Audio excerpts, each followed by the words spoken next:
এৰাবাৰীত পৰিণত শুৱালকুছিৰ আৰিমত্ত ৰজাই খন্দা বুৰঞ্জী প্ৰসিদ্ধ পুখুৰী।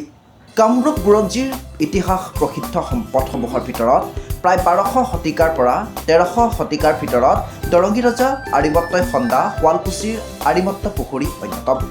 পশ্চিম শুৱালকুছি পঞ্চায়তৰ ৰাজগড়ৰ সমীপতে খন্দা এই পুখুৰীটো সেই সময়ৰে প্ৰায় 100 বিঘা মাটি প্ৰজাৰ সুবিধাৰ বাবে নিৰ্মাণ কৰা হৈছিল। তদানীন্তন জালুকবাৰী সমষ্টিৰ বিধায়ক ডক্টৰ হিমন্ত বিশ্ব শৰ্মাৰ তৎপৰতাত 32 বিঘা ভূমি সামৰি পুখুৰীটো চৰকাৰীভাৱে সংৰক্ষণৰ ব্যৱস্থা কৰা হৈছিল। ইফালে বিগত সময়ত শুৱালকুছি খণ্ড উন্নয়নৰ অধীনত প্ৰায় 35 লাখ টকা ব্যয়েৰে অসম চৰকাৰৰ হাৰিয়ালী আঁচনিৰ জৰিয়তে ৰজাদিনীয়া আৰিমত্ত পুখুৰীটোৰ চাৰিসীমা পকী দেৱাল নিৰ্মাণেৰে সংৰক্ষণৰ ব্যৱস্থা কৰিছিল। পৰৱৰ্তী পৰ্যায়ত পশ্চিম শুৱালকুছি গাঁও পঞ্চায়তৰ জৰিয়তে 10 লাখ আৰু শুৱালকুছি জিলা পৰিষদৰ জৰিয়তে পুখুৰীটোৰ উন্নয়ন আৰু সংৰক্ষণৰ নামত প্ৰায় 15 লাখ টকা ব্যয় কৰা হৈছিল। এটা সময়ত পদুম ফুলেৰে পৰিপূৰ্ণ ৰজাদিনীয়া আৰিমত্ত পুখুৰীটো বিৰল প্ৰজাতিৰ থলুৱা মাছ কাছৰ লগতে জল উদ্ভিদৰে ভৰি পৰিছিল। পৰ্যটকৰ আকৰ্ষণৰ পূৰ্ণ সম্ভাৱনা থকা ৰজাদিনীয়া পুখুৰীটো প্ৰায় 60 লাখৰো অধিক ধন খৰচ কৰি ন ৰূপ দিয়াৰ পাছতো কাৰ ভুলৰ বাবে পুখুৰীটো পেলনীয়া স্থানলৈ পৰ্যবেক্ষিত হৈছে সেয়া লক্ষণীয় বিষয় হৈ পৰিছে। হয়, ইতিহাস প্ৰসিদ্ধ এই যি ৰজাৰ আৰিমত্ত পুখুৰী, শুৱালকুছিৰ এই যি পুখুৰীটো এতিয়া জৰাজীৰ্ণ অৱস্থাত আমি দেখা পাইছোঁ। কিন্তু পূৰ্বতে আমি দেখিছিলোঁ যেতিয়া আমি সৰু আছিলোঁ সেই পুখুৰীটোত আমি নিজেই আহোঁ ফুৰিবলৈ, আৰু ইয়াত বহু লোক দূৰ দূৰণিৰ পৰা বহু লোক আহিছিলে, য'ত চাৰিওফালে এক সৌন্দৰ্যময় পৰিৱেশে বিৰাজ কৰিছিল। কিন্তু সেই সৌন্দৰ্যময় পৰিৱেশ যেন এতিয়া নাই। এতিয়া যেন এই পুখুৰীটো ডাষ্টবিনত পৰিণত হৈছে। এই ওচৰে পাজৰে যদি আপুনি লক্ষ্য কৰে, একেবাৰে জাবৰ জোথৰ পেলাই একেবাৰে বেয়া এটা অচল অৱস্থাত এই পুখুৰীটো বৰ্তমান আছে।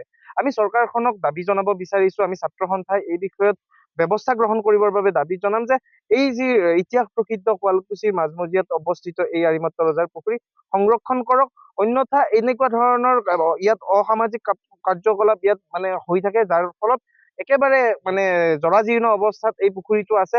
আৰু অতি সোনকালে ব্যৱস্থা গ্ৰহণ কৰিব লাগে। আঁচনিৰ ব্যৱস্থা হওক বা প্ৰথমে যেনেকুৱা ধৰণে আঁচনিৰ দ্বাৰাই কিছু ধৰক সৌন্দৰ্য ক্ষেত্ৰত ভালকৈ ৰাখিছিল, সেই ব্যৱস্থা এতিয়াও কৰিব লাগে। পুনৰাই এই এখন পাৰ্কত পৰিণত কৰিব লাগে। এটা যিহেতু এখন ইতিহাস প্ৰসিদ্ধ এটি স্থান, এই স্থানখন আকৌ পুনৰ তেনেকুৱা ধৰণে ঘূৰাই আনিবৰ বাবে আমি দাবী জনাইছো। আৰু যিহেতু আমাৰ জালুকবাৰী সমষ্টিৰ বিধায়ক গৰাকী নিজেই ইয়াতে তেখেতে পোনপ্ৰথমে যদিও ইয়াত অকণমান চকু দিছিল বা তেখেতে কাম কাজ কৰিছিল, কিন্তু বৰ্তমান আমি তেনেকুৱা ধৰণৰ গুৰুত্ব প্ৰদান কৰা তেখেতক দেখা নাপালো।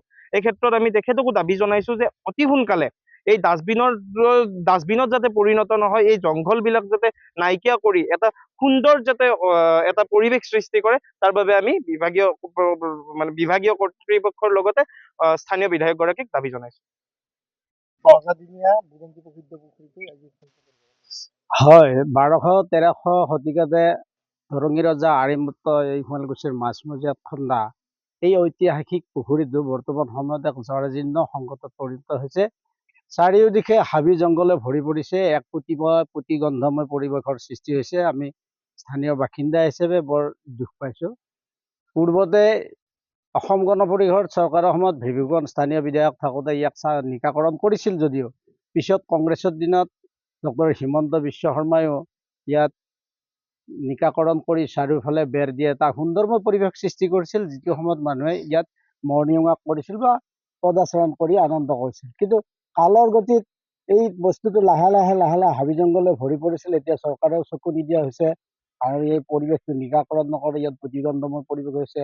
আৰু সময় উপযোগী কিছুমান দুষ্কৃতিকাৰী ব্যক্তিয়ে ইয়াত মদৰ আড্ডা পাতিছে, ভাঙৰ আড্ডা পাতিছে, সামাজিক ব্যাধিৰ সৃষ্টি কৰিছে।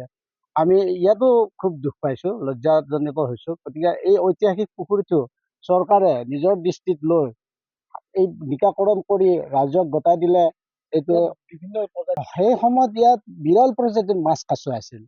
কিন্তু যেতিয়া ইয়াৰ পদুম ফুল ফুলিছিল, ফুলে জাতিষ্কাৰ হৈ আছিল, বিৰল প্ৰজাতিৰ মাছ কাছ আছিল, যিটো দেখিবলৈ বিৰল বুলিয়ে ক'ব পাৰি, দেখা নাপায় ইমান এনেকুৱা ধৰণৰ মাছ কাছ আছিল। গতিকে যেতিয়া ইয়াৰ জলপ্ৰবাহ বন্ধ হৈ পৰিল, ইয়াত মাছে পোনা উৎপাদন কৰিব নোৱাৰা হ'ল, যাৰ ফলত এই পৰিৱেশটোৰ কাৰণে মাছে ইয়াত পোৱালি নজগায়। সেইকাৰণে আমি চৰকাৰকো অনুৰোধ জনাইছোঁ, ইয়াৰ নিকাকৰণ কৰি সৌন্দৰ্যবৰ্ধন কৰিব লাগে। আৰু যদিও চৰকাৰে এই হাৰিয়ালী প্ৰজেক্টৰ বহু বছৰৰ পিছত পশ্চিম শুৱালকুছি আঞ্চলিক মীন সমবায় সমিতিক এই বস্তুটো হস্তান্তৰ কৰিছিল, কিন্তু তেওঁলোকো ঢাল নাই তৰোৱাল নাই, নিধিৰাম চাকদাৰ হৈ আছে। দাবী জনাব? অতি শীঘ্ৰে স্থানীয় বিধায়ক তথা মুখ্যমন্ত্ৰীক আমি দাবী জনাওঁ, এই ঐতিহাসিক পুখুৰীটো নিকাকৰণ কৰি, সুন্দৰ কৰি, চাফ চিকুণ কৰি ইয়াত পুনৰ মানুহ চলাচল কৰিব পৰা কাৰণে এখন সুন্দৰ পাৰ্কলৈ পৰ্যবেক্ষিত কৰিব লাগে, য'ত ইয়াত টকা পইচাৰ উপাৰ্জনৰো বাট সুচল হৈ আছে। ৰজাৰ স্মৃতিটো ইয়াত সংৰক্ষণ কৰিব লাগে, যিহেতু দৰঙী ৰজাই ইয়াত মানে এই পুখুৰীটো খান্দিছিল।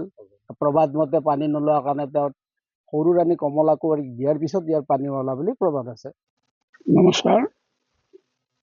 এই পুখুৰীটো আমাৰ আজি প্ৰায় 1200-1300 শতিকাৰে আৰম্ভ কৰা পুখুৰী। গতিকে এই পুখুৰীটো আগৰ সময়ত বঢ়িয়া সৌন্দৰ্য আছিলে, আৰু তাৰ মাজতে কিছু আৱৰ্জনা হোৱাত আমাৰ এই স্থানীয় বিধায়ক, এতিয়া বৰ্তমান তেখেত মুখ্যমন্ত্ৰী, তেখেতে এটা সময়ত আহি আমাক বহু ধৰণৰ উপকাৰ কৰিছিলে।